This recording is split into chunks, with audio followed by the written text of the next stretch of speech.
From the Albuquerque Journal, this is the leading news. I'm Gino Gutierrez. It's Wednesday, December 3rd. Here's what we're covering on today's episode. The New Mexico Supreme Court on Tuesday dismissed a petition challenging Governor Michelle Lujan Grisham's line item vetoes in a $161 million spending bill passed during October's special legislative session. The court issued a unanimous order with no written explanation. The challenge was filed by cannabis executive and potential 2026 GOP gubernatorial candidate Duke Rodriguez, who argues the governor overstepped her authority by striking timelines and oversight language from appropriations for food assistance, food banks, and public media. His attorney, former state senator Jacob Candelaria, said the dismissal is a missed opportunity for clarity on executive power. The governor's office countered that the vetoes were necessary to ensure elderly and disabled residents weren't denied their food benefits, arguing that the removed language would have hindered the bill's intent. A spokesperson dismissed the suit as a political, quote, frivolous attack. By signing the bill, Lujan Grisham removed provisions requiring funds to be spent by June of 2027 and returning unspent money to the general fund. With the Supreme Court's dismissal, the vetoes stand, a move Candelaria said could embolden future governors. New Mexico will elect a new governor next year, as Lujan Grisham is term limited.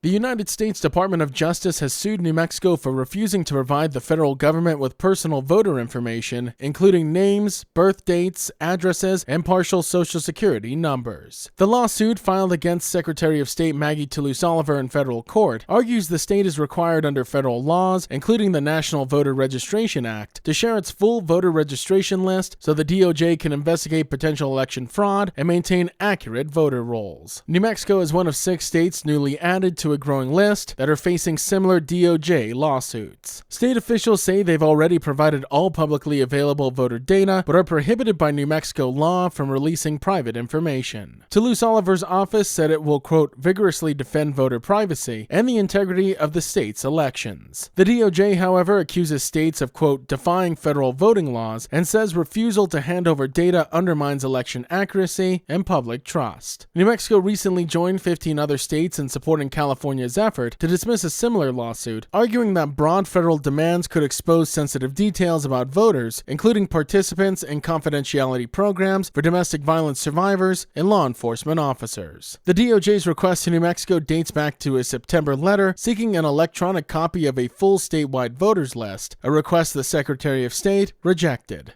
Albuquerque is seeing a major drop in auto thefts after years of ranking among the worst cities in the nation. New data from the Albuquerque Police Department shows a 42% decrease in vehicles reported stolen so far in 2025, which is 3,128 compared to 5,437 at this same point in 2024. While December often brings a spike from, quote, warm-up thefts, APD leaders say the city is finally, quote, turning the tide. Albuquerque has spent a decade in the national top 10 for auto theft and hit number 1 on that list in 2016. Chief Harold Medina says the city is now on pace to fall off that list for the first time in years. Police credited expanded technology like automated license plate readers, drones, and the grappler restraint device, and a dramatically enlarged bait car program. Auto theft arrests are also up 22% from last year, with 227 suspects taken into custody. APD highlighted a recent case involving 31-year-old James Hamlin, accused of a string of thefts. A surveillance operation tied to a stolen truck led officers to 6 stolen vehicles, 11 firearms, and narcotics. Hamlin was already on an ankle monitor from a separate case. Despite the gains, APD says the year isn't over, but the trend is the strongest the department has seen in nearly a decade.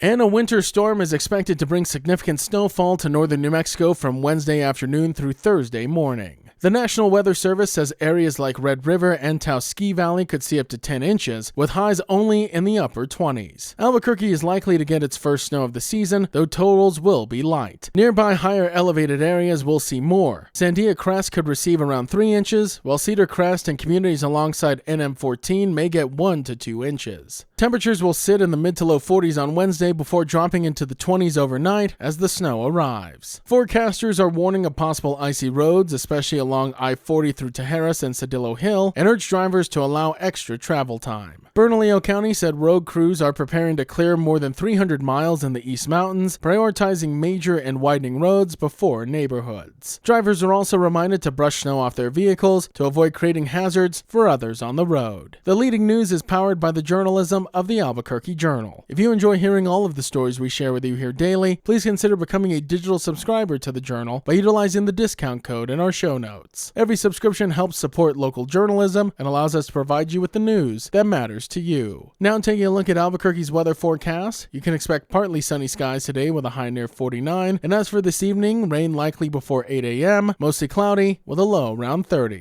To keep up with all the latest news from the Albuquerque Journal, you can visit our website at abqjournal.com. That's the Leading News. I'm Gino Gutierrez. We'll be back tomorrow.